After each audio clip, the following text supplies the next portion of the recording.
ነጋሽ በዳዳ ፍርድ ቤት ቀረበ። ሰላም ጤና ይስጥልኝ ውድ የቃለ ቀርን ሚዲያ ቤተሰቦቻችን እንደምን አላችሁ? በያላችሁበት ሰዓት አቆጣጠር እንዳላችሁበት ሁኔታ ሰላማችሁ በዝት ይበል ማለት ፈልጋለሁ። ወንድም እህቶቼ፣ ታላቅ ታናሾቼ እንደየእድሜያችሁና እንደየክብራችሁ መጠን ሰላማችሁ ይብዛ። ታመው የተኙ በሆስፒታል ያሉ በጸበል ስፍራ የሚገኙ ወገኖቻችን በሙሉ እግዚአብሔር ከክፉ ነገር በሙሉ ይጠብቅልን። ዛሬ መረጃ ይዤላችሁ መጥቻለሁ። ያስኩላችሁ መረጃ የነጋሽ በዳዳ የፍርድ ቤት ውሎን በተመለከተ ነው። ፍርድ ቤት ቀርቧል። ከዳኞችም ጋር ነበር። ስለሱ ጉዳይ በዝርዝር አቀርብላችኋለሁ። ታዲያ ለዚህ መግቢያ እንዲሆነን ብዬ ያቀረብኩላችሁ ደግሞ የእመቤታችን የቅድስተ ቅዱሳን የድንግል ማርያም ወለላይቱ የእናታችን ከጌታችን ከመድኃኒታችን ከኢየሱስ ክርስቶስ ጋር የተሰደደችበትን የሲና በረሃን መጎብኘት የምትፈልጉ ከቅድስ ስዕሏ ቅባ ቅዱስ የሚፈስበት ድውያን የሚፈወስበት ተአምራት የሚደረግበት እመቤታችን በእግሮቿ በረሃውን የተሰደደችበትን ሲና ተራራን ወጣችሁ ጸሎት ማድረግ የምትፈልጉ የእንጦስን ተራራ ወጣችሁ ጸሎት ማድረግ የምትፈልጉ የግብፅን ገዳማት ንዋያተ ቅዱሳትን መባረክ የምትፈልጉ ኑ ወደ ግብፅ ተብላችኋል። የቀርሜሎስ የጉዞ ወኪል ከእናንተ ጋር ጉዞ ሊያደርግ ዝግጅቱን አጠናቆ በግንቦት ወር አጋማሽ ላይ እናንተን ይዞ ለመሄድ ዝግጅቱን አጠናቋል። ታዲያ እናንተ ምን ትጠብቃላችሁ? ከቀርሜሎስ ጋር የእመቤታችን የስደት ስፍራ ተአምራቷን በረከቷን ለማግኘት አብረን እንጓዝንላችኋለን። ከማስታወቂያውና ከመሸጋገሪያ በኋላ ወደ ነጋሽ ጉዳይ እንገባለን። አብራችሁን ቆዩ።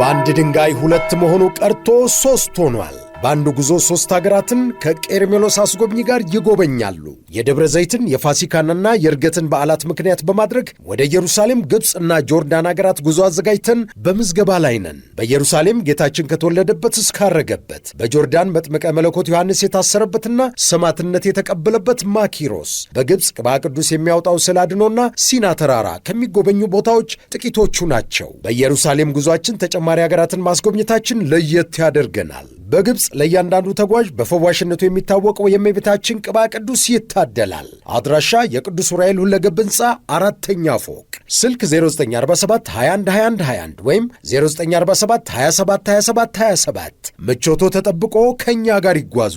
ቀርሜሎስ አስጎብኚ።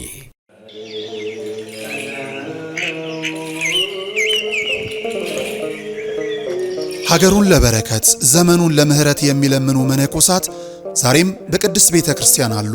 የዓለም ዕውቀታቸውን ንቀው የሚሸጥ የሚለወጥ ጥሪታቸውን ጥለው የመነኑ ለሰው ልጅ ክፋት በአምላክ ምህረት እንዲተካ ሰርክ ያለማቋረጥ ስርየትን የሚለምኑ ዛሬም በበዓታቸው ተወስነው አሉ። በዓታውያን ከተማ ወጥተው አይሰሩም፣ እርሻ ወርደው እንዳያርሱ ሰላሙ አያስተማምንም።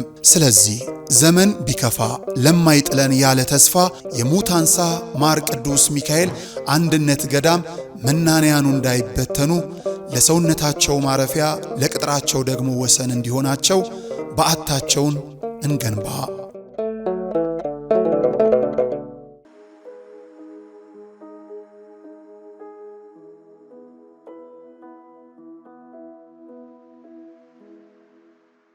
እንደምታስታውሱት ነጋሽ በዳዳ ከታሰረ ዛሬ 4ኛ ቀኑ ነው።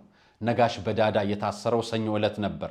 ሰኞ ዕለት የታሰረበት ምክንያት ደግሞ በማህበራዊ ሚዲያ በተጋራው መረጃ ጉዳይ በተመለከተና ስለሱም ጉዳይ ማህበራዊ ሚዲያ ላይ ባጋራው መረጃ እንዲሁም ቪዲዮ ማንሳቱን ተከትሎ ስለሱም ማህበራዊ ሚዲያ ላይ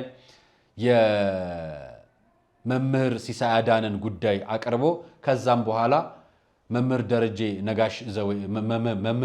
ነጋሽ ቀርበው ወደ ፍርድ ቤት ለመምህር ሲሳይን በጠየቁበት ሰዓት ላይ እሳቸውን መታሰራቸውን ተከትሎ ዝርዝር ማብራሪያ ሰጥቶ ነበር።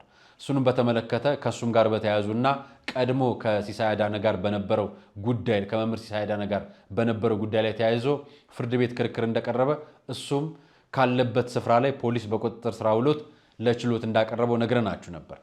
ዛሬ ሁለተኛው ፍርድ ቤት የቀረበበት ቀን ነው። በባለፈው በቀረበበት ቀን እንደነገርናችሁ የቀረበበት ክስ የህዝብ ኩከት ማንሳት፣ መበጥበጥ እንዲሁም የመንግስት ላይ እምነት ማሳጣት የሚሉ ክሶች ነበር የቀረቡበት። በዚህም በሚዲያው ተጠቅሞ እንደሰራው መረጃዎች አመላክተዋል። እዛም ፍርድ ቤት የሰማናቸውና ከጠበቆች የሰማናቸው መረጃዎች ነበሩ።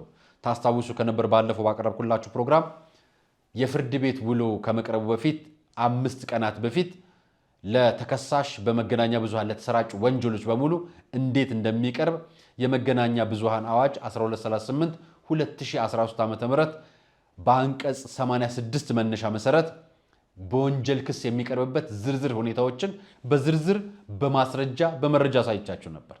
እሱንም መነሻ በማድረግ ጠበቆች ክርክር አቅርበዋል። አቃቤ ሕግ ደግሞ አሳማኝ ያለው ለዳኞቹ ክርክሩን አቅርቧል። በሁለቱ ክርክር አይቶ ዳኝነቱም ባለፈው ማክሰኞ ዕለት ለዛሬ ለሐሙስ ዕለት ቀጠሮን ለዛሬ ለዓርብ ዕለት ቀጠሮን እንዲሻገር ከዓርብ ዕለት ወደ ዓርብ ዕለት ተሻግሮ ነበር። ዛሬ የምንገኘው ዓርብ ላይ ነው። አሁን በዚህ ሰዓት ፍርድ ቤት ክርክር ላይ ነበሩ።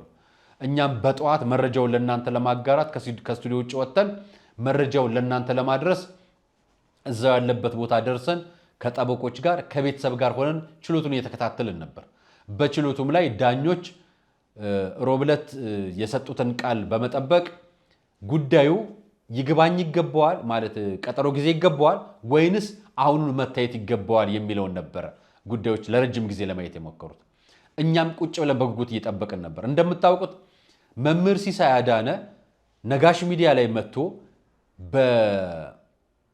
በማህበራዊ ሚዲያ ላይ በተሰራጨው የመረጃ መነሻ ምክንያት በማድረግ ረጅም ትንታኔ መጽሐፍ ቅዱሳዊ ትንታኔ ሰጥቶ ነበር። ይህም ትንታኔ ማህበራዊ ሚዲያ ላይ ቫይራል ወጥቶ ብዙዎችን መነጋገሪያ አድርጎት ነበር። ብዙዎችም መምህር ሲሳይ አዳነ የልባችንን ተናገረልን፣ እንደውም ጥሩ ሐሳብ አቀረበ። ምክንያቱም ዲያስፖራዎች ኢትዮጵያውያኖች መከራና ስደት እያዩ ነው። ይሄ መከራና ስደታቸው ላይ ጭራሽ ሊወቀሱ ሊተቹ እንዲህ አይነት ነገር ሊቀርብባቸው አይገባም የሚሉ ብዙ ሐሳቦችና ኮመንቶች ሲንሸራሸሩ ነበር። እሱ ቪዲዮ ነጋሽ እንደነገራችሁ ከማህበራዊ ሚዲያ ላይ እንዲወርድ ተደርጓል። ከዩቲዩብ ገጽ ላይ ወርዷል ነጋሽ ሚዲያ ላይ። ስለዚህ ማድረግ የሚቻለው ሕግ በጠየቀው አካል መሰረት ወርዶ ቅሬታ ያቀረበ አካል ስላለ ወርዶ ጉዳዩን ደግሞ በመገናኛ ብዙሃን ባለስልጣን በኩል ማየት ነበር። የመገናኛ ብዙሃን ባለስልጣን ሚዲያዎችን 5000 ተከታይ ያለው ፌስቡከር፣ ቲክቶከር የትኛውንም ግለሰብ የመጠየቅ ስልጣንና መብት አለው። በነገራችን ይሄ አዋጅ ለእያንዳንዱ ፌስቡክ ተጠቃሚ፣ ዩቲዩብ ተጠቃሚ፣ ቲክቶክ ተጠቃሚ ለእያንዳንዱ የሚያዝ ነው። በአዋጁ ስር ፈቃድ ቢያወጣም ባያወጣም በዚህ ሕግ ይተዳደራል፣ ግዴታ ስላለበት ማለት ነው። እኛም ይሄ ግዴታ አለብንና ግዴታችንን ጠብቀን ከመገናኛ ብዙሃን አዋጅ ፈቃድ አውጥተን ስራ መስራት ከጀመርን ረጅም ዓመታት ተቆጥሮታል።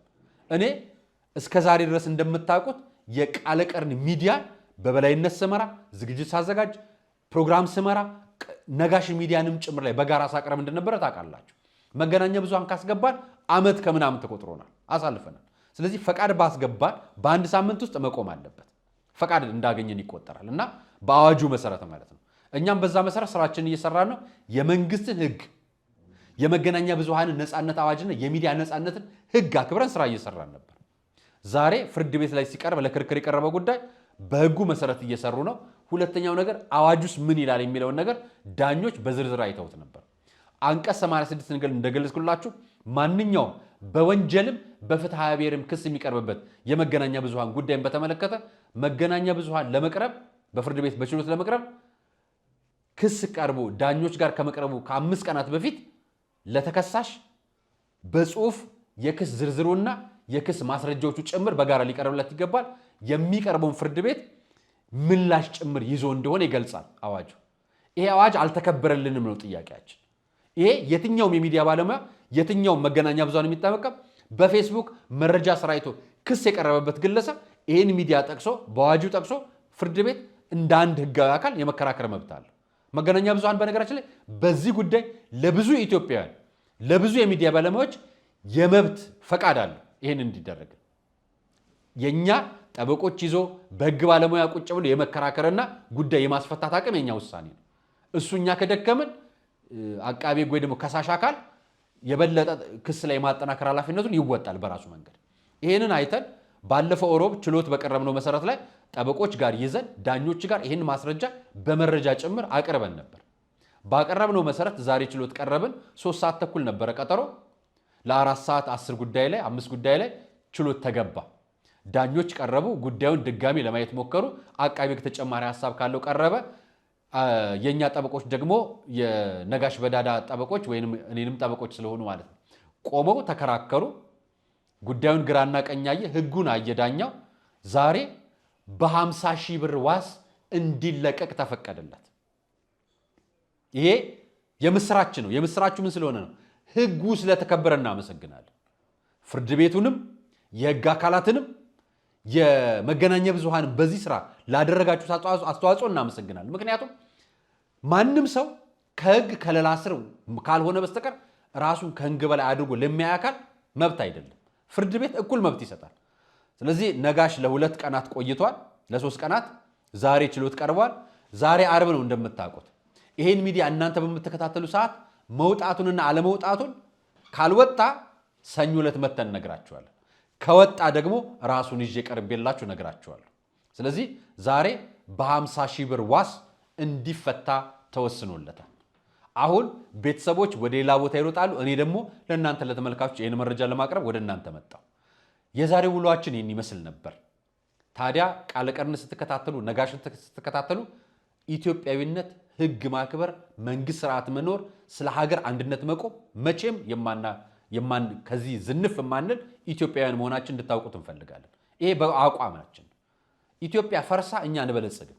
ኢትዮጵያ ፈርሳ ኢትዮጵያ የምትባል ማንነት የሌላት ሀገር ሆና እኛን አለን ብለን አናገር።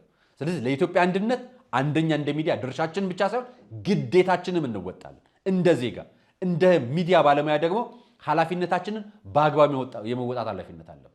ይሄንን በአግባብ ዛሬ አይደለም ትላንት እየሰራ ነው ነበር፣ ዛሬም እንሰራዋለን፣ ወደፊትም የምንሰራው በዚህ አይነት ሁኔታ ነው። አሁንም ማህበራዊ ሚዲያ ላይ የሚወጡ ገበያ ላይ የወጡ ሐሳቦችን ትችት እናቀርባለን፣ ሐሳብ አስተያየት እንሰጣለን፣ የሚወቀሱ እንወቅሳለን። በኢትዮጵያዊ ሴት፣ በማህበራዊ አንድነት፣ በኦርቶዶክሳዊ እይታ አይተን ስለ ሀገር በአንድነት እንቆማለን። ይሄ አቋማችን ነው፣ የወደፊትም አቋማችን የምንነግራችሁ። የሚለይ የተለየ ነገር ግልበጣ፣ የመንግስት ግልበጣ፣ ህዝብ ቀስቀሶ መንግስት ላይ ማስነሳት፣ የሆነ ነገር የማድረግ አድማ ማድረግ እስካሁን ድረስ ሞክረን ከኛ ጀርባ ምን እንዳለ አናውቅም። እኛ ራሳችን ነን ያለን። ከኛ ጀርባ ምን እንዳለ የምንነግራችሁ እኛ ቤተክርስቲያናችን ነች ያለችው፣ እመቤታችን ወለላይቱ ቅድስት ድንግል ማርያም።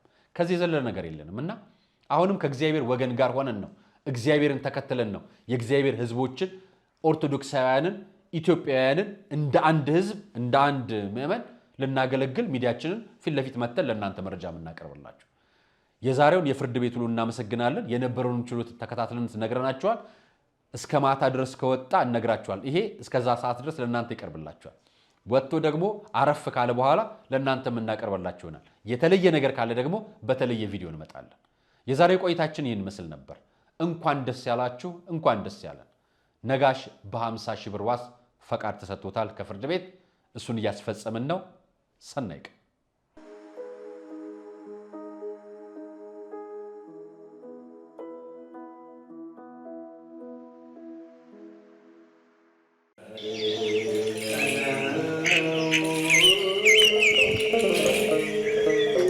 ሀገሩን ለበረከት ዘመኑን ለምህረት የሚለምኑ መነኮሳት ዛሬም በቅድስት ቤተ ክርስቲያን አሉ።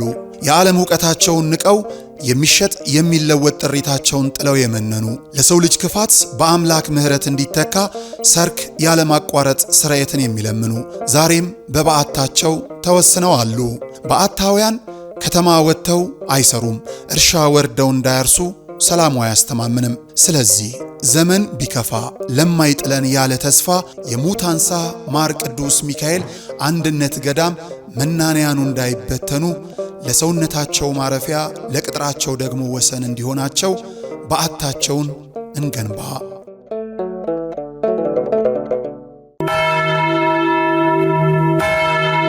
በአንድ ድንጋይ ሁለት መሆኑ ቀርቶ ሦስት ሆኗል። በአንድ ጉዞ 3 ሀገራትን ከቄርሜሎስ አስጎብኚ ጋር ይጎበኛሉ።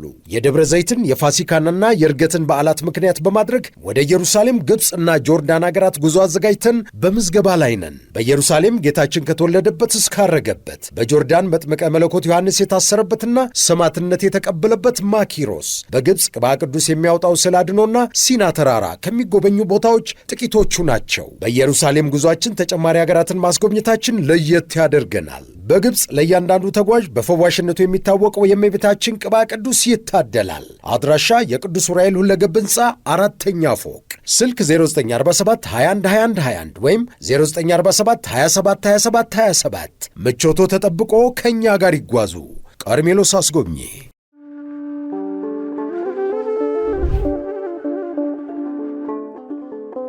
በዘመን ብዛት እርጅና ተጫጭኖት በሰው ማጣት መቅደሱ ለፈረሰው ጣጃ አቦ የገብረ መንፈስ ቅዱስ ማን ነው ቀድሞ የሚደርሰው?